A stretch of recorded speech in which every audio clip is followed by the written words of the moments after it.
Hello guys, इस साल अगर आप सीयूईटी एग्जाम देंगे तो ये वीडियो मैंने आप लोगों के लिए ही बनाया है। स्पेशली अगर आपने क्लास 12th में अप्लाइड मैथमेटिक्स पढ़ा था तो अप्लाइड मैथमेटिक्स के बेसिस पे आपको कौन कौन से कोर्सेज में एडमिशन मिल जाएगा वो हम इस वीडियो में डिस्कस करेंगे। और एनटीए ने बोला है कि मैथमेटिक्स और अप्लाइड मैथमेटिक्स दोनों सेम है, तो दोनों सेम किस तरीके से हैं, दोनों का सिलेबस क्या रहेगा, डोमेन स्पेसिफिक टेस्ट में, वो भी हम इसी वीडियो में डिस्कस करेंगे। तो धीरे धीरे वीडियो बनाएंगे, बहुत मजा आएगा आपको, हर एक चीज बढ़िया से क्लियर हो जाएगी। वीडियो को एंड तक देखिएगा और जो भी आपके अप्लाइड मैथमेटिक्स के दोस्त हैं उनके साथ ये वीडियो शेयर कर देना। आइए फटाफट से हम स्टार्ट करते हैं। देखिए गाइस, अगर आपने क्लास 11th और 12th में अप्लाइड मैथ्स पढ़ा है तो आइदर आप लोग आर्ट्स स्ट्रीम के स्टूडेंट हो या फिर आप कॉमर्स स्ट्रीम के स्टूडेंट हो, यस और नो।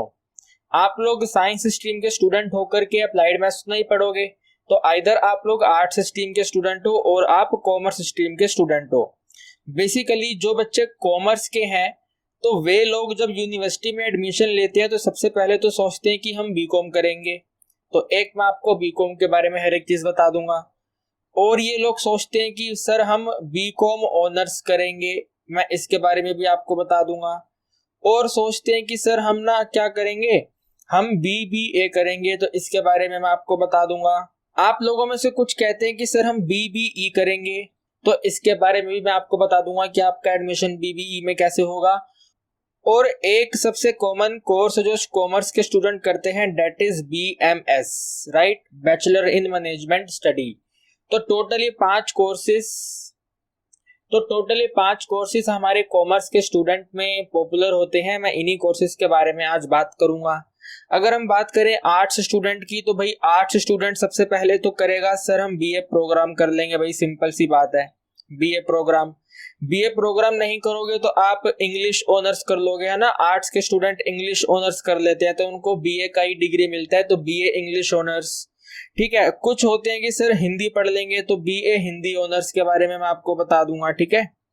और क्या होता है, आर्ट्स पढ़ के आप और क्या कर सकते हो, आर्ट्स क्लास 11th में इको पढ़ते हो आप, है ना, तो मैं आपको बीए इको ऑनर्स के बारे में बता दूंगा, ठीक है। बीए इको ऑनर्स के बारे में, इन सब चीजों के बारे में बात कर लेंगे कि बीए इको ऑनर्स में आपका एडमिशन कैसे होगा। और कॉमर्स के स्टूडेंट ना कभी कभी सोचते हैं कि हम मैथ्स ऑनर्स कर लेंगे, सर बीएससी मैथ्स ऑनर्स करते हैं लेकिन डिग्री उनको साइंस का मिलता है, बीएससी डिग्री मिलता है, तो बीएससी मैथ्स ऑनर्स, ठीक है। बीएससी मैथ्स ऑनर्स के बारे में बात कर लूंगा। बट मेरे दोस्तों मैं आपको यहाँ पे एक बात और सजेस्ट करूंगा कि देखिए, आपने जो मैंने यहाँ पे डेटा नोट करा है, ये मैंने डेटा नोट करा है कि अगर आपके पास अप्लाइड मैथ्स था तो आप क्या कर सकते हो। तो अगर आपके पास अप्लाइड मैथ्स था तो आप ये मत करना, ठीक है। अगर आपके पास अप्लाइड मैथ्स था तो आप ये मत करना, बाकी कुछ भी कर लो, बस ये मत करो आप, ठीक है। अप्लाइड मैथ्स था तो बीएससी मैथ्स ऑनर्स मत करो आप, ठीक है, आप कर ही नहीं सकते, दिक्कत आ जाएगी। आपने ट्रिग्नोमेट्री का कुछ पढ़ा नहीं है, वेक्टर का कुछ पढ़ा नहीं है, 3D ज्योमेट्री कुछ पढ़ा नहीं है। मैथ्स ऑनर्स में भयंकर लेवल की 3D ज्योमेट्री, वेक्टर, ट्रिग्नोमेट्री होता है, तो आप मैथ्स ऑनर्स के लिए मत जाना। ये वाली पर्टिकुलर वीडियो अप्लाइड मैथ्स के स्टूडेंट के लिए है। देखिए जी, ये हमारा गूगल आ गया है एंड यहाँ पे अपन टाइप करेंगे एनटीए, ठीक है, nta.ac.in, ये रहा यहाँ पे, इस पे अपन ने क्लिक करा, इट इज ओपनिंग, ये ओपन हो गया है, ठीक है। एंड यहाँ पे आप देखिए लेटेस्ट में एनटीए ने ये एक सर्कुलर निकाला है, तो इसको आप रीड मोर करके ओपन कर लो, ठीक है। ये सब डेटा इन्होंने यहाँ पे दिया हुआ है, ओके, ये सब डेटा यहाँ पे इन्होंने दे रखा है कि आपका फीस कितना कितना होगा, अगर आपका टेस्ट है मॉर्निंग में कितने बजे होगा, इवनिंग आफ्टरनून में कितने बजे होगा, इतने बजे से एप्लीकेशन स्टार्ट हो जाएगा। तो ये सब चीजें आप पढ़ लेना यार, इसमें क्या है, मैं इसमें क्या एक्सप्लेन करूंगा, जब आप इसको डाउनलोड करोगे तो आपको पता चली जाएगा इसमें एक्सप्लेन करने लायक क्या है ना। तो ये आप अपने आप देख लेना, हम मेन मुद्दे की बात करेंगे, ठीक है। और मेन मुद्दे की बात करने के लिए भैया इनका एप्लीकेशन कहाँ पे है, ये रहा, ये वाला जो है ना CUET samarth.ac.in, इस पे क्लिक करेंगे, ठीक है। ये आ गया इनका वेबसाइट, बहुत बढ़िया सा। सबसे पहले तो आपको जिस कोर्स में जाना है तो उसका इंफॉर्मेशन बुलेटिन डाउनलोड कर लो, ठीक है। टोटल 109 पेजेस का है, तो ये वाला आराम से बैठ के आप रीड करना, ठीक है। कौन कौन सी यूनिवर्सिटी में आप एडमिशन ले सकते हो, कैसे हो सकता है, क्या हो सकता है, ठीक है, पूरा आप यहाँ पे देख लेना, कब से आप इसको फिलअप कर सकते हो, कौन सी लास्ट डेट है, कैसे सब्जेक्ट चूज करने हैं, कैसे करना है, क्या करना है, तो ये सब चीजें आप अपने आप से रीड कर लेना, ठीक है। अभी हम वापस अपनी इस वेबसाइट पे आएंगे, इसको क्रॉस कर देते हैं, या आप इस पे आओगे तो यहाँ से डाउनलोड कर लेना। जिस सब्जेक्ट को आप चूज करोगे उसके सिलेबस के लिए सिलेबस पे आ जाना, ठीक है। सिलेबस या अकाउंटेंसी, एग्रीकल्चर, ठीक है, या art, education, sculpture, biology, business study. अपन चलते हैं मैथ्स पे। भाई मैथ्स कहाँ पर है? मैथ्स देखो ये रहा। अभी भी इन्होंने यहाँ पे अप्लाइड मैथ्स लिख के नहीं दिया, लेकिन चिंता नहीं करनी, मैथ्स अप्लाइड मैथ्स दोनों बराबर हैं। इस पे क्लिक करेंगे, ठीक है। देखो ये आ गया आपके सामने, ठीक है। Mathematics oblique applied mathematics, mathematics oblique applied mathematics, यानी कि मैथमेटिक्स और अप्लाइड मैथमेटिक्स ये वाला सिलेबस काम करेगा।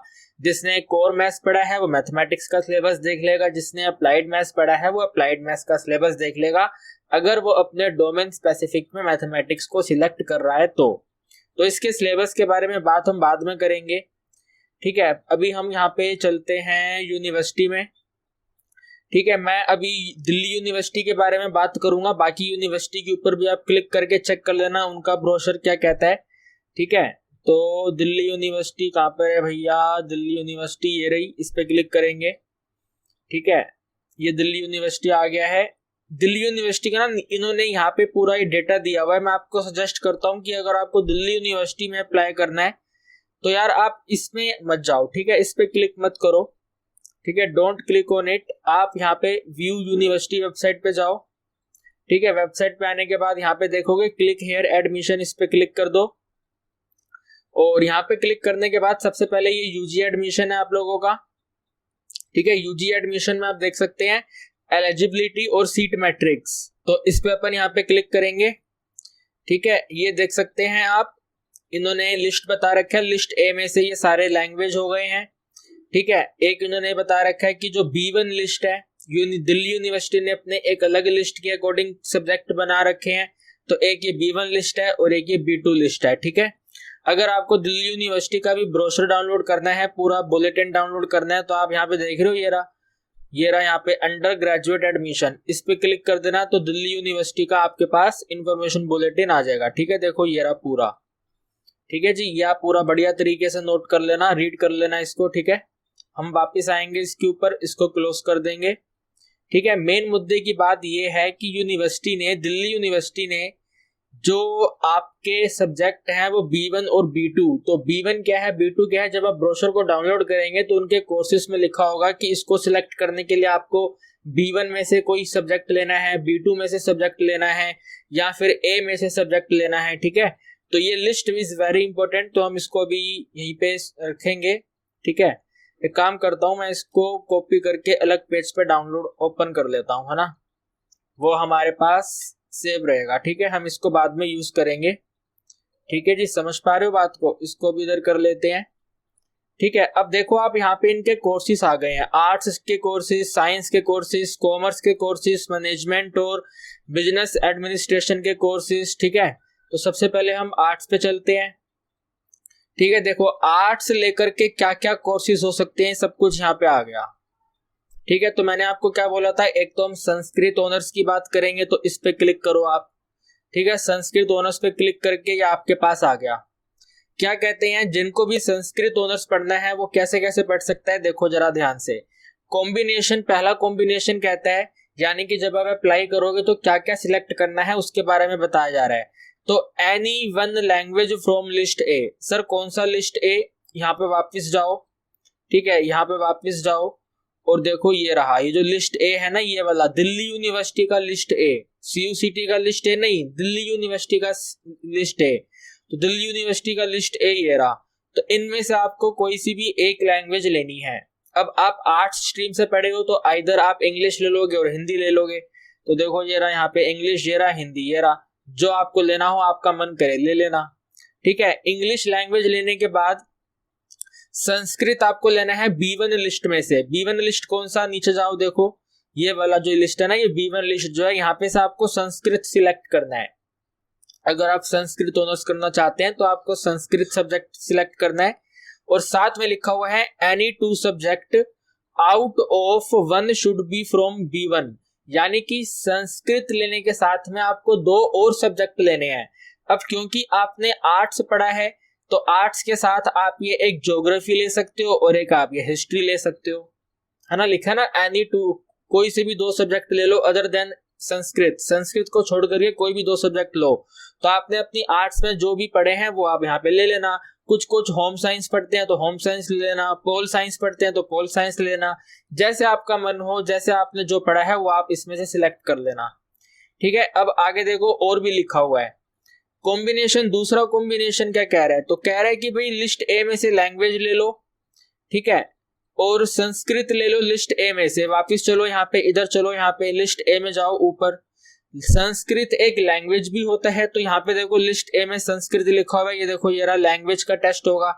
तो लिस्ट ए में से ही एक लैंग्वेज ले लो, इंग्लिश और हिंदी में से कोई एक ले लो और साथ में संस्कृत ले लो। ये कॉम्बिनेशन 2 है, ठीक है, दिस इज द कॉम्बिनेशन 2। और फिर लिखा हुआ है एनी 2 सब्जेक्ट, यानी कि वही ये जो नीचे B1 सब्जेक्ट की लिस्ट है, ये वाली B1 सब्जेक्ट की लिस्ट आप अपने अकॉर्डिंग जो आपने क्लास 12th में पढ़ा है उसमें से कुछ भी आप सिलेक्ट कर लो, ठीक है ना। जैसे मैंने पहले बताया था, ज्योग्राफी पढ़ा है ज्योग्राफी ले लो, हिस्ट्री पढ़ा है हिस्ट्री ले लो, ठीक है।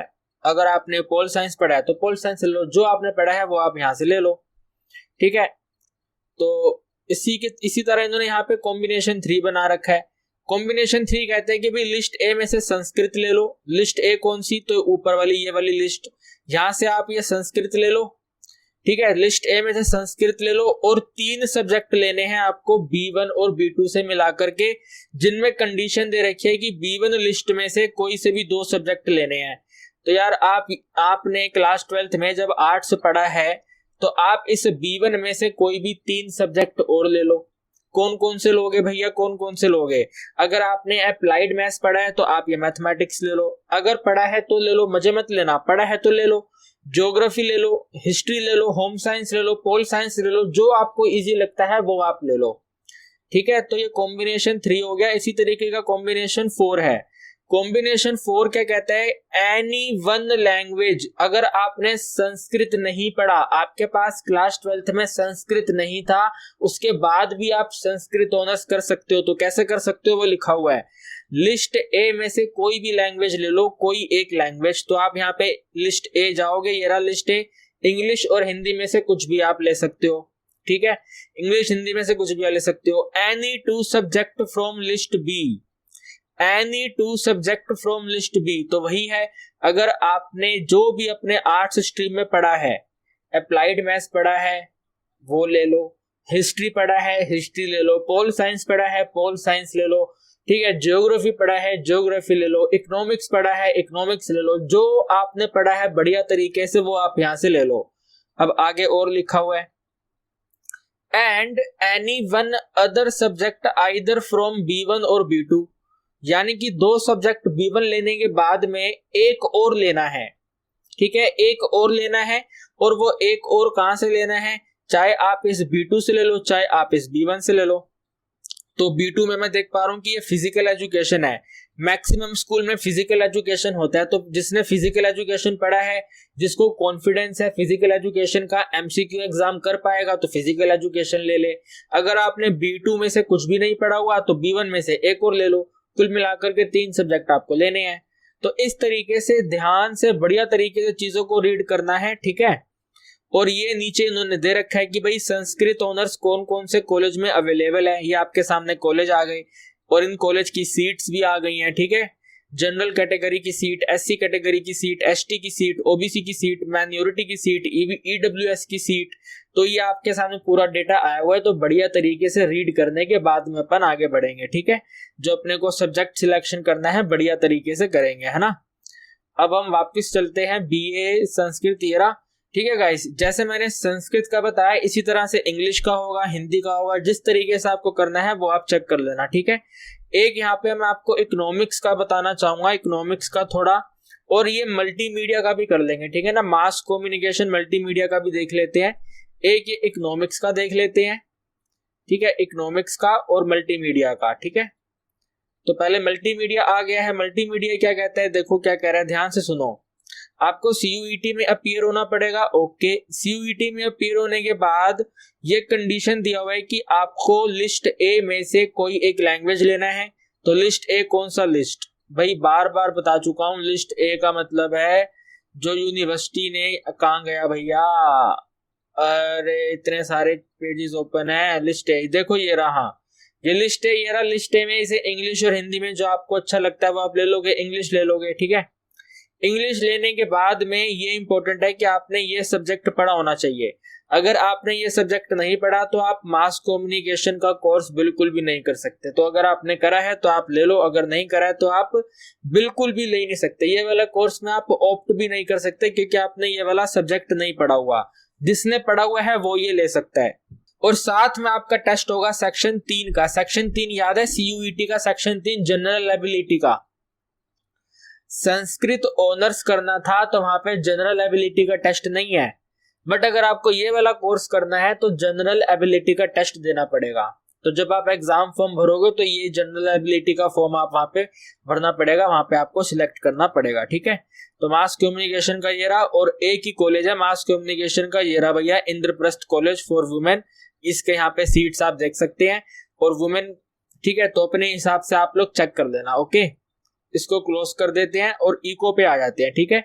देखो इको में क्या कह रहा है कि any one language from list A, list में से कोई एक लैंग्वेज ले लो। जो मैंने भी आपको लिस्ट दिखाई थी लिस्ट है, तो आप इंग्लिश ले लो उसमें से, ठीक है। यहाँ पे लिखा हुआ है मैथमेटिक्स। सर ये कौन सा मैथ्स है? अरे भाई अप्लाइड मैथ्स पढ़ा है तो अप्लाइड मैथ्स है, मैथ्स पढ़ा है तो मैथ्स है। मैथमेटिक्स का मतलब है इसके अंदर कोर मैथ्स और अप्लाइड मैथ्स इन्वॉल्व है। अभी मैंने इसका सिलेबस डाउनलोड करा था ना, देखो ये रहा मैथमेटिक्स, अप्लाइड मैथमेटिक्स। जिसने मैथमेटिक्स पढ़ा है उसका क्वेश्चन पेपर मैथमेटिक्स के हिसाब से डिजाइन होगा, जिसने अप्लाइड मैथमेटिक्स पढ़ा है उसका पेपर अप्लाइड मैथमेटिक्स के हिसाब से डिजाइन होगा, ठीक है। तो वापस आते हैं इको पे, और साथ में लिखा हुआ है any two subject out of one should be B1। भाई मैक्सिमम सब्जेक्ट तो B1 में से ही आ रहे हैं, तो B1 में से 2 सब्जेक्ट और लेने हैं। वापस चलते हैं B1 पे। B1 देखो ये रहा। तो अगर आपने अप्लाइड मैथ्स के साथ में, एक तो मैथ्स लोगे, मैथ्स की जगह पे अप्लाइड मैथ्स का पेपर दोगे, ठीक है, और उसके साथ में 2 सब्जेक्ट और लेने हैं। तो अगर आपने कॉमर्स पढ़ा है, कॉमर्स करने के बाद आप बीए ऑनर्स इको करना चाहते हो, तो आप ये अकाउंटेंसी ले लो, बीएसटी ले लो, और इकोनॉमिक्स ले लो जो आपने पढ़ा है 12th में जो पढ़ते हैं, अकाउंटेंसी, बीएसटी, इको, इनमें से कोई भी 2 ले लो। जिसके ऊपर ज्यादा कॉन्फिडेंस है वो आप ले लेना। मेरी मानोगे तो अकाउंटेंसी और बीएसटी मत लो, अकाउंटेंसी और इको ले लो। अकाउंटेंसी हो गया, इको हो गया, अप्लाइड मैथ्स हो गया, इनका पेपर दो बढ़िया से, बीए ऑनर्स इको में एडमिशन हो जाएगा आपका। समझ रहे हो बात को? और अगर जो आर्ट्स वाले बच्चे हैं, आर्ट्स वाले क्या करेंगे, वो अपना मैथमेटिक्स के साथ में, आर्ट्स वाले बच्चों ने जिन्होंने अप्लाइड मैथ्स पढ़ा है, अप्लाइड मैथ्स के साथ में मैथमेटिक्स को सिलेक्ट करने के बाद अपने क्लास 12th के कोई भी डोमेन सब्जेक्ट ले सकते हैं। 2 डोमेन लेने हैं, हिस्ट्री ले लो, पोल साइंस ले लो, ठीक है। इकोनॉमिक्स पढ़ते हैं तो इकोनॉमिक्स ले लो, जिसके ऊपर आपकी पकड़ अच्छी है वो आप ले लो, ठीक है। तो ये इकोनॉमिक्स का मैंने क्लियर कर दिया, ठीक है। बाकी आप यहाँ पे देख सकते हो, आपको ज्योग्राफी ऑनर्स करना है, हिस्ट्री ऑनर्स करना है, पोल साइंस ऑनर्स करना है, ठीक है, जर्नलिज्म करना है, तो आप इन यहाँ पे इनको ओपन करोगे, यहाँ पे आपको पता चल जाएगा। जिसको जर्नलिज्म करना है वो क्या करेगा भाई, लिस्ट ए में से इंग्लिश को सिलेक्ट करेगा। अंग्रेजी के बिना क्या जर्नलिज्म करोगे, तो लिस्ट ए में से इंग्लिश लेगा, ठीक है। कोई 2 सब्जेक्ट लेगा B1 में से। क्लास 12th में जो आपने डोमेन सब्जेक्ट पढ़े हैं उनमें से कोई 2 सब्जेक्ट लेने हैं, एंड एनी वन सब्जेक्ट, कोई एक सब्जेक्ट लेना है B1 और B2 में से। यानी कि कह सकते हैं कि B1 में से आपको 3 सब्जेक्ट लेने हैं अगर आपको जर्नलिज्म का कोर्स करना है तो। और अगर आप इन सब्जेक्ट के पछड़े में नहीं पढ़ना चाहते जर्नलिज्म करने के लिए, तो आप लिस्ट ए में से इंग्लिश ले लो, और CUET का जो जनरल एबिलिटी का टेस्ट होना है वो दे दो, कहानी खत्म हो जाएगी। बिल्कुल, ये वाला तो बिल्कुल ही मुझे बढ़िया लगा जो सेकंड कॉम्बिनेशन है। भाई इंग्लिश का टेस्ट दे दो, MCQ टेस्ट होगा, इंग्लिश का टेस्ट दे देंगे, और साथ में CUET का जनरल टेस्ट दे देंगे, आपको जर्नलिज्म में एडमिशन मिल जाएगा। नीचे आप चेक कर लो, देखो ये सब इनके कॉलेजेस हैं, ठीक है ना, देख पा रहे हो ना, बढ़िया से कॉलेजेस आ गए, कॉलेजेस की सीटीज आ गई, आराम से हो जाएगा भैया, ठीक है। अब बहुत देर से बच्चे हमारे कॉमर्स के वेट कर रहे हैं, कॉमर्स पे चलते हैं, ठीक है। कॉमर्स पे चलते हैं। कॉमर्स पे देखो जरा, बीकॉम ऑनर्स और बीकॉम। कॉमर्स में जो मेजर सब्जेक्ट होता है बीकॉम ऑनर्स और बीकॉम होता है। पहले बीकॉम ऑनर्स देख लेंगे। बीकॉम ऑनर्स में देखो 2 कॉम्बिनेशन बना सकते हो। कॉम्बिनेशन 1 कहता है कि लिस्ट ए में से आप कोई भी एक लैंग्वेज लो, तो आप इंग्लिश लोगे। उसके साथ कहते हैं कि आप मैथ्स ले लो, अप्लाइड मैथ्स पढ़ा है ना आपने गाइस, अरे अप्लाइड मैथ्स पढ़ा है ना, यही तो टेंशन हो रही थी कि सर अप्लाइड मैथ्स के बेसिस पे आगे क्या होगा। बेटा आने वाले टाइम पे अप्लाइड मैथ्स कोर मैथ्स से भी पॉपुलर हो जाएगा, क्योंकि कोर मैथ्स सिर्फ और सिर्फ साइंस के बच्चे पढ़ेंगे और अप्लाइड मैथ्स कॉमर्स के बच्चे भी पढ़ेंगे और आर्ट्स के बच्चे पढ़ेंगे, तो it is more popular than the core maths. ठीक है, होगा आने वाले टाइम पे होगा और 100% होगा। तो अभी तो आपने क्लास 12th में अप्लाइड मैथ्स पढ़ा है तो आप अप्लाइड मैथ्स ले लो। अगर आपका मन है अप्लाइड मैथ्स लेने का तो आप यहाँ पे चूज कर सकते हो कॉम्बिनेशन 1 में से। फिर लिखा हुआ है एनी 2 सब्जेक्ट। ठीक है, B1 लिस्ट में से आपको कम से कम एक सब्जेक्ट लेना है। मैं तो कहता हूं कि जो 2 सब्जेक्ट लेने हैं वो B1 में से ही ले लो। सर B1 लिस्ट कौन सा, अभी दिखाता हूं आपको। ये तो इको वाला था, इसको क्रॉस कर देते हैं। ये संस्कृत वाला था, इसको भी क्रॉस कर दो। अरे लिस्ट कहां गया अपना, हाँ देखो ये रहा B1 लिस्ट है ना। तो मेरे दोस्तों कॉमर्स के प्यारे प्यारे बच्चों, आपने अकाउंट्स पढ़ा है, 2 सब्जेक्ट लेने हैं आपको। अकाउंट्स पढ़ा है, अकाउंट्स ले लो। इकोनॉमिक्स पढ़ा है, इकोनॉमिक्स ले लो। BST पढ़ा है, BST ले लो। आपका एडमिशन बीकॉम ऑनर्स में हो जाएगा मेरे दोस्तों, आपका एडमिशन बीकॉम ऑनर्स में हो जाएगा। एक अप्लाइड मैथ्स ले लो, आपने अप्लाइड मैथ्स पढ़ा है ना, अप्लाइड मैथ्स ले लो, अकाउंट्स ले लो और इको ले लो। BST मत लेना, BST दिमाग खराब कर देगा। ठीक है, अकाउंट्स ले लो, अप्लाइड मैथ्स ले लो, इको ले लो। मक्खन तरीके से बढ़िया बढ़िया नंबर आएंगे आपके CUET में और आपका एडमिशन बड़े कॉलेज में हो जाएगा। ठीक है, यहाँ पे देख लेते हैं कि कौन कौन से कॉलेज बीकॉम ऑनर्स प्रोवाइड करते हैं। तो भैया बहुत लंबी लिस्ट है, अरे क्या बात है, बहुत लंबी लिस्ट है गाइस। देखो टोटल 55 कॉलेज में बीकॉम ऑनर्स अप्लाई होता है। ठीक है, टोटल 55 कॉलेज है, इनके सामने इनकी सीट्स भी लिखी गई हैं, कौन से कॉलेज में कितनी सीट्स हैं। Sir very very very popular college है SRCC, वो कहाँ पे है वो दिखा देता हूँ मैं आपको। देखो ये रहा Shri Ram college of commerce, इसमें टोटल 253 सीट्स हैं जनरल कैटेगरी की। फिर 94 है, 47 है, 169 है। ठीक है, ये आप देख लेना कैसे कैसे कैटेगरी वाइज सीट है, SC ST OBC। ठीक है, और क्या कहता है भाई कॉम्बिनेशन 2 क्या कहता है, तो कॉम्बिनेशन 2 कह रहा है कि आप लिस्ट A में से लैंग्वेज लो, यानी कि आप इंग्लिश लोगे, इंग्लिश के साथ में आप अकाउंटेंसी लोगे और एनी 2 सब्जेक्ट लेने हैं जिनमें से कम एक सब्जेक्ट B1 में से आएगा। तो यार अकाउंटेंसी लेने के साथ में एक आप BST लोगे, इकोनॉमिक्स लोगे। BST मत लो, BST पे काटा मार दो, BST आप मत लो। आप अप्लाइड मैथ्स ले लो, अकाउंटेंसी ले लो। जिन्होंने मैथ्स नहीं पढ़ा उनके लिए हो सकता है कि जिन्होंने मैथ्स नहीं पढ़ा वो अकाउंटेंसी को मेन मार्क करके अदर 2 सब्जेक्ट ले लें और अपना बीकॉम ऑनर्स में एडमिशन ले लें, तो ये सही है। अकाउंटेंसी के साथ में इकोनॉमिक्स और BST ले लेना। ठीक है, बट जिन्होंने अप्लाइड मैथ्स पढ़ा है मैं तो उनको बोलूंगा कि भाई बीकॉम ऑनर्स में एडमिशन लेने के लिए अप्लाइड मैथ्स ले लो, अकाउंट्स ले लो, इको ले लो, मक्खन तरीके से एडमिशन होगा आपका।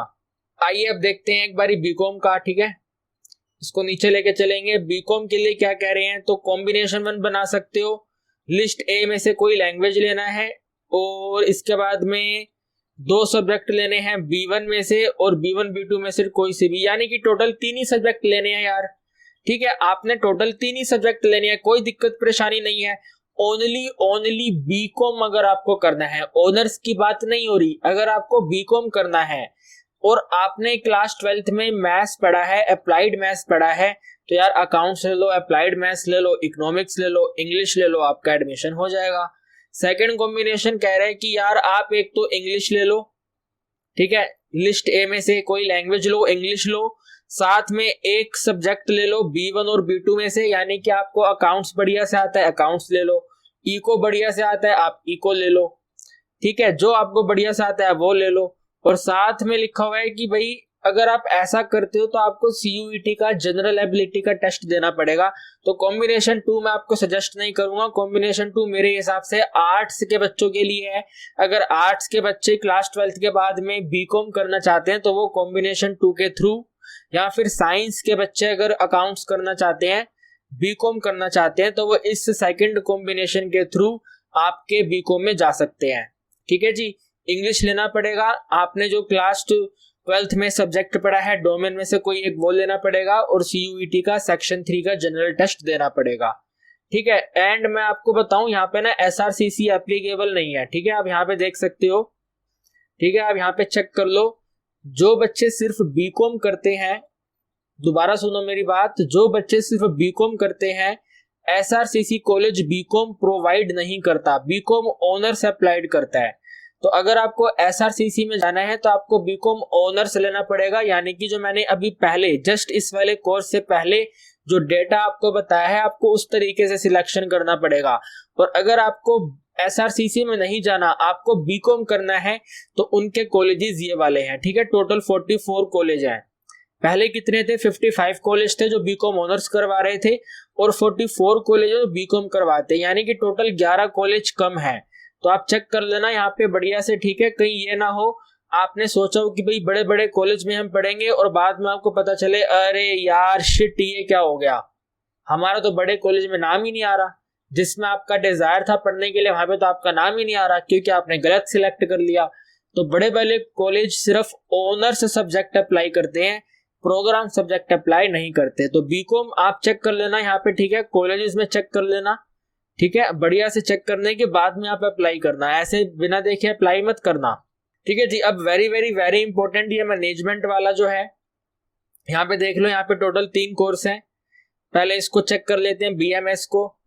तो बीएमएस करने के लिए क्या कह रहे हैं, ये सिर्फ एक ही कॉम्बिनेशन है, there is only one combination. जिन बच्चों को बीएमएस करना है वन कॉम्बिनेशन है।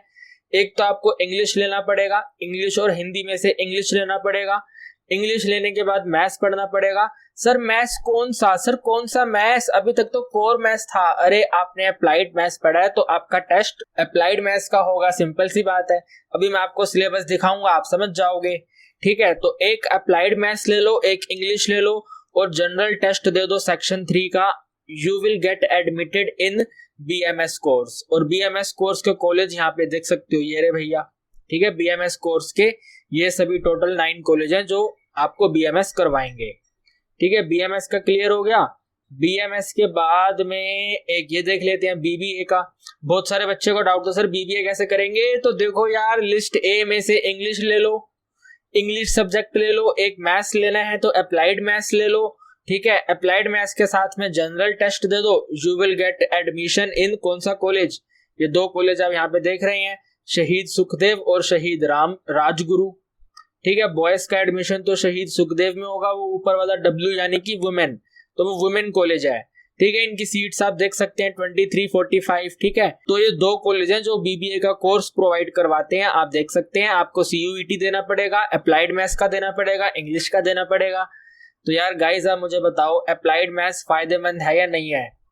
आप लोग तो डिमोटिवेट हो गए थे कि सर अप्लाइड मैथ्स नहीं हो रहा, नहीं हो रहा, नहीं हो रहा। मैंने कहा था अप्लाइड मैथ्स कोर मैथ्स के बराबर है, उससे कहीं ज्यादा आगे है। ये बराबर की बात मत करो, अप्लाइड मैथ्स कोर मैथ्स से बहुत आगे है, ठीक है। आप लोगों के पास बहुत एक्स्ट्रा नॉलेज है। और लास्ट में ये बीबीई देख लेते हैं, ठीक है। ये लास्ट है तो इनका भी सेम है भैया। एक तो आपको लैंग्वेज लेना है लिस्ट ए में से, एक मैथ्स का टेस्ट देना है, यानी कि आप एक इंग्लिश का टेस्ट दोगे, एक मैथ्स का टेस्ट दोगे और एक जनरल टेस्ट दोगे, कहानी खत्म हो गई यार। अप्लाइड मैथ्स के बेसिस पे कॉमर्स और आर्ट्स के स्टूडेंट कोई भी कोर्स कर सकते हैं गाइस, कोई भी कोर्स कर सकते हैं। चेक कैसे करना है वो मैंने आपको बता दिया। इन्हीं के नीचे आप थोड़ा देखोगे तो आपके सामने कॉलेज का नाम आ जाएगा कि भैया ये कॉलेज करवाते हैं, ठीक है। बढ़िया तरीके से यार आप आराम से अप्लाइड मैथ्स पढ़े हो तो कोई दिक्कत वाली बात नहीं है। अप्लाइड मैथ्स पढ़ के भी आप हर कोर्स में एडमिशन ले सकते हो, हर कोर्स में एडमिशन ले सकते हो। अब फाइनली लास्ट में अपन बात करेंगे सिलेबस की। तो ये आपका सिलेबस है मैथ्स और अप्लाइड मैथ्स, थोड़ा आगे बढ़ाएंगे इसको, ठीक है। ये देखिए आप इसको बढ़िया तरीके से पढ़िए, क्या लिखा है यहाँ पे, there will be one question paper, एक ही क्वेश्चन पेपर होगा विच कंटेन 2 सेक्शन, जहां पे 2 सेक्शन होंगे, सेक्शन ए होगा और सेक्शन बी होगा। सेक्शन बी को 2 पार्ट्स में डिवाइड कर देंगे, B1 और B2। B1 होगा प्योर मैथ्स कोर मैथ्स वालों के लिए, B2 होगा हमारे लिए अप्लाइड मैथ्स के लिए। तो जो बच्चे मैथमेटिक्स चूज करेंगे वो एक तो सेक्शन ए का टेस्ट देंगे और सेक्शन B2 का टेस्ट देंगे, अप्लाइड मैथ्स वाले B2 का टेस्ट देंगे। तो देख लेते हैं, आगे बढ़ते हैं, ठीक है। सेक्शन ए में 15 क्वेश्चन होंगे जो अप्लाइड मैथ्स और मैथ्स के कॉमन टॉपिक में से बनाए जाएंगे, और सेक्शन B1 और B2 में से कोर मैथ्स वाले B1 देंगे, अप्लाइड मैथ्स वाले B2 देंगे, जिसमें 35 क्वेश्चन होंगे, जिनमें से आपको 25 करने होंगे, यानी कि 10 क्वेश्चन की छूट है। अरे यार गाइस, हमने अप्लाइड मैथ्स के टर्म 1 में कितने सारे क्वेश्चन बढ़िया तरीके से उड़ाने सीखे थे। एक से एक एमसीक्यू मैंने आपको ट्रिक बताया था, याद है या भूल गए? तो वही सेम टू सेम ट्रिक आपको अब दोबारा अप्लाई करनी है। फटाफट फटाफट फटाफट फटाफट तेजी में क्वेश्चन को उड़ाते जाना है मक्खन तरीके से। अप्लाइड मैथ्स के डोमेन सब्जेक्ट का बहुत बढ़िया आपके नंबर आएंगे, बहुत बढ़िया मैं कह रहा हूं। जरा सिलेबस देख लेते हैं। सेक्शन ए क्या कहता है? सेक्शन ए कहता है कि भैया आपको अलजेब्रा में मैट्रिसेस आना चाहिए, इक्वालिटी मैट्रिक्स आना चाहिए, ट्रांसपोज आना चाहिए, symmetric, skew symmetric, algebra of matrix यानी कि एडिशन, सब्ट्रैक्शन, मल्टीप्लिकेशन, डिटर्मिनेंट आना चाहिए, इनवर्स ऑफ मैट्रिक्स आना चाहिए, सोल्विंग आना चाहिए, मैट्रिक्स को सोल्व करना आना चाहिए, ठीक है, कैलकुलस में डेरिवेटिव आना चाहिए, टेंजेंट नॉर्मल आना चाहिए, इंक्रीजिंग डिक्रीजिंग आना चाहिए, मैक्सिमम मिनिमम आना चाहिए। अरे सब कुछ तो आता है यार आपको मेरे दोस्तों, सब कुछ आता है आपको। इंटीग्रेशन आना चाहिए सिंपल फंक्शन का। ये लो मुश्किल फंक्शन हटा दिए इन्होंने, डिफिकल्ट फंक्शन हटा दिए हैं इन्होंने, सिंपल फंक्शन का इंटीग्रेशन कह रहे हैं कि सिंपल फंक्शन का इंटीग्रेशन आपको आना चाहिए। वो तो आपको आता है भाई, टर्म 2 में अपन ने इंटीग्रेशन पढ़ा है, वो तो अपने को आता है बढ़िया से बेहतरीन तरीके से, ठीक है ना। और भाई जिसको सिंपल फंक्शन का इनडेफिनेट आता है वो डेफिनेट भी इजीली कर लेगा, ठीक है। उसके बाद एप्लीकेशन आना चाहिए, एरिया अंडर द कर्व कितना इजी टॉपिक है, सबको आता है अप्लाइड मैथ्स वालों को। डिफरेंशियल इक्वेशन में ऑर्डर एंड डिग्री, अरे मैंने आपको वीडियो में करवाया है, ऑर्डर बताओ डिग्री बताओ, सिंपल एकदम मक्खन की तरह उड़ जाएंगे क्वेश्चन, ठीक है। सॉल्यूशन ऑफ डिफरेंशियल इक्वेशन ये एक अलग है, ये मैं आपको करवा दूंगा यार, टेंशन क्यों ले रहे हो आप। ये वाला जो टॉपिक था आपको पता है ना कि आपका सिलेबस रिवाइज हुआ था तो ये हटा दिया था, वरना मैं आपको ये पढ़ाता। ये वाला टॉपिक अब डिलीट हो गया था तो इसलिए मैंने आपको नहीं पढ़ाया। अब ये कह रहे हैं कि हम पेपर में देंगे तो देने दो, कोई दिक्कत परेशानी नहीं है। आगे बढ़ो, प्रोबेबिलिटी डिस्ट्रीब्यूशन, ये सारे डिस्ट्रीब्यूशन आपने गाइस क्लास 11th में पढ़े थे, तो दिक्कत बिल्कुल भी नहीं लेनी यार, बिल्कुल भी दिक्कत नहीं लेनी है आपको, हम दोबारा करवा देंगे आपको, ठीक है ना। क्लास 11th का थोड़ा थोड़ा हो सकता है कि माइंड से स्किप हो जाए, कोई परेशानी नहीं है, दोबारा कर लेंगे। एलपीपी बिल्कुल लड्डू लेवल है, बिल्कुल ही लड्डू लेवल एलपीपी है गाइस। ग्राफिकल प्रॉब्लम, ये प्रॉब्लम एकदम मक्खन तरीके से अपने को आता है।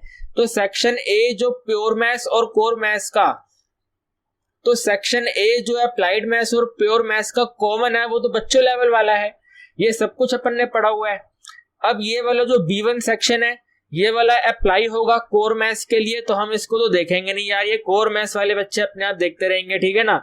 ये कोर मैथ्स वाले बच्चे अपने आप देखते रहेंगे, हम आगे बढ़ेंगे, हम अप्लाइड मैथ्स पे आएंगे। अप्लाइड मैथ्स कहाँ पे है हमारा, ये रहा अप्लाइड मैथ्स, ये रहा। आप सभी ने अप्लाइड मैथ्स पढ़ा है, क्वेश्चन उड़ा देना। Modulo arithmetic, remainder theorem, congruence modulo, ये भी रिमाइंडर थ्योरम, एलिगेशन मिक्सचर बच्चा लेवल, न्यूमेरिकल प्रॉब्लम बच्चा लेवल। आगे बढ़ाओ, बोट एंड स्ट्रीम बिल्कुल लड्डू लेवल, बिल्कुल बिल्कुल लड्डू लेवल। पाइप एंड सिस्टम लड्डू लेवल, रेसिस और गेम लड्डू लेवल, पार्टनरशिप, न्यूमेरिकल इनइक्वालिटी एकदम बेसिक लेवल, बेसिक लेवल एकदम, ठीक है। ये अलजेब्रा, ये क्या नाटक है। अभी आपने प्योर मैथ्स वाले सेक्शन ए में देखा था कि ये वाला अलजेब्रा वहां पे आएगा, अरे ये तो आपको आता है यार, यहाँ पे दोबारा से पढ़ के क्या करोगे, एक बार रिवाइज कर लेना, कहानी खत्म। हायर ऑर्डर का डेरिवेटिव आपको आता है, this is very very important. Marginal cost और मार्जिनल रेवेन्यू फाइंड करना, भाई टोटल कॉस्ट और टोटल रेवेन्यू का डेरिवेटिव ही तो करना है, कौन सी बड़ी बात हो गई, कर देंगे, उड़ा देंगे क्वेश्चन को, ठीक है ना। एब्सोल्यूट मैक्सिमम, एब्सोल्यूट मिनिमम बच्चे लेवल वाले क्वेश्चन है, करवाया हुआ मैंने आपको, बिल्कुल मजा आ जाएगा करके। प्रोबेबिलिटी डिस्ट्रीब्यूशन, अरे कितनी बार करेंगे यार, कितनी बार करेंगे। डिस्क्रीट रैंडम वेरिएबल का प्रोबेबिलिटी डिस्ट्रीब्यूशन, नॉर्मल डिस्ट्रीब्यूशन जो आपने पढ़ा था, ठीक है, एक एक्सपोनेंशियल डिस्ट्रीब्यूशन जो आपने पढ़ा था, बाइनोमियल डिस्ट्रीब्यूशन जो आपने पढ़ा था, पॉइसन डिस्ट्रीब्यूशन आपने पढ़ा था, वही तो है ये बच्चा लेवल एकदम, और क्या है, ठीक है। मैथमेटिकली यार, मैथमेटिकल मीन की बात कर रहा है ये, मीन की वैल्यू बताओ, याद है आपको, NP Q NP direct formula, question उठ जाता है एकदम बढ़िया से। वेरियांस, अरे क्या है ये, वेरियांस और एचडी बताना बच्चे लेवल वाली बातें हैं। Index number, time series data हमने पढ़ा हुआ है गाइस, हमने पढ़ा हुआ है, ठीक है। इंडेक्स नंबर, ये अच्छा, ये क्या है, अच्छा ये वाला इन्होंने यहाँ पे गलत लिख दिया, यहाँ पे स्टैटिस्टिक आएगा, ठीक है ना, ये स्टैटिस्टिक है। और आप इस स्टैटिस्टिक को ध्यान से देखो, यहाँ पे टी डिस्ट्रीब्यूशन नहीं है, इस वाली यूनिट में टी डिस्ट्रीब्यूशन नहीं है, यानी कि टी डिस्ट्रीब्यूशन की जो लंबी लंबी कैलकुलेशन है वो उन्होंने हटा दी। बिल्कुल मजा आ गया भाई, बहुत बढ़िया, वेरी वेरी गुड। ये इन्होंने बार बार रिपीट करा हुआ है, क्या क्या कर रहे हैं ये, कोई बात नहीं, हो सकता है बार बार रिपीट कर दिया हो। Time series, component of time series के क्वेश्चन को सोल्व करना, ठीक है, इवन वैल्यू चेक करना, ओड वैल्यू चेक करना, मूविंग एवरेज, एकदम इजी है, मक्खन तरीके से सोल्व हो जाएगा। Financial maths, perpetuity, sinking fund, bonds, EMI, depreciation, सब कुछ तो करवा रखा है यार मैंने आपको। ये लीनियर प्रोग्रामिंग यहाँ पे पढ़ने की जरूरत क्या है, जब सेक्शन ए में पढ़ लेंगे। तो मेरे दोस्तों, अप्लाइड मैथ्स लेकर के आप सभी का फायदा ही फायदा है, नुकसान बिल्कुल भी नहीं हुआ है। जो कोर मैथ्स लेकर के बच्चे एडमिशन ले पा रहे थे वो अब आप भी ले सकते हो। बस मैं आपको बोलूंगा कि इको ऑनर्स और मैथ्स ऑनर्स आप अप्लाइड मैथ्स वाले बच्चे मत लेना, क्योंकि वहां पे आप परेशान हो जाओगे। आपको इको ऑनर्स और मैथ्स ऑनर्स में 6 सेमेस्टर 3 साल ट्रिग्नोमेट्री वेक्टर करना पड़ेगा, और जो आपने क्लास 11th में नहीं पढ़ा। तो मैथ्स ऑनर्स और इको ऑनर्स को छोड़ करके दुनिया के जितने भी सब्जेक्ट है आप आराम से कर सकते हो यार, बिल्कुल इजी तरीके से आप कर सकते हो, कहीं कोई दिक्कत नहीं है। सो गाइज, ये सभी कोर्स के बारे में मैंने आपको हर एक इन्फॉर्मेशन दे दी है। अप्लाइड मैथ्स लिखने के बाद भी आप ये सभी के सभी कोर्स आराम से कर सकते हो, कहीं कोई दिक्कत परेशानी नहीं आएगी। अगर आपको फिर भी कोई डाउट है तो यार कमेंट सेक्शन आपके लिए है, आप लोग अपना डाउट मुझसे पूछ सकते हैं। मैं 100% आप लोगों का डाउट क्लियर करूंगा ही करूंगा। आज की वीडियो में इतना ही। उम्मीद करता हूं कि आप सब लोग खुश हो गए होंगे कि अप्लाइड मैथ्स लेकर के आप बहुत कुछ कर सकते हो, बहुत कुछ कर सकते हो। बस इको ऑनर्स और मैथ्स ऑनर्स मत करना, वरना गड़बड़ हो जाएगा। इको ऑनर्स और मैथ्स ऑनर्स आप लोग मत करना, वरना बात गड़बड़ हो जाएगी, आप मुझे बाद में बोलोगे, ठीक है। तो इको ऑनर्स और मैथ्स ऑनर्स आप लोग मत करना जिन्होंने अप्लाइड मैथ्स लिया था। उसके अलावा कॉमर्स की स्ट्रीम के जो मेन सब्जेक्ट हैं वो आप कर सकते हो। आर्ट्स वाले बच्चों ने जो मैथ्स पढ़ा है, अप्लाइड मैथ्स पढ़ा है, वो आर्ट्स के कोर्स कर सकते हैं, कहीं कोई दिक्कत परेशानी नहीं है। आज के लिए इतना ही, मुलाकात करेंगे अगली वीडियो में। Till then bye bye, good night everyone, bye bye. और वीडियो को शेयर कर देना मेरे दोस्तों, 100% शेयर कर देना।